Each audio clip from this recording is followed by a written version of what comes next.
So, if in doubt, spray it with a bit of WD-40. Let's give that a try.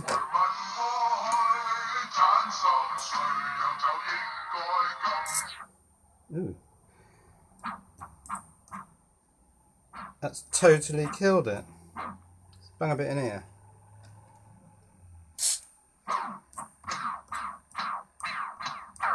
No, I didn't like that. How about a bit on the motor? I don't think that went on the motor. I think that went inside the case. But that's completely knackered it. What was that then? Why wouldn't it turn?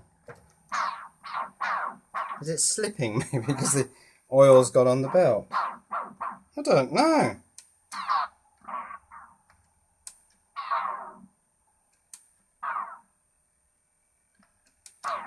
Well, it was better before and now I've made it worse.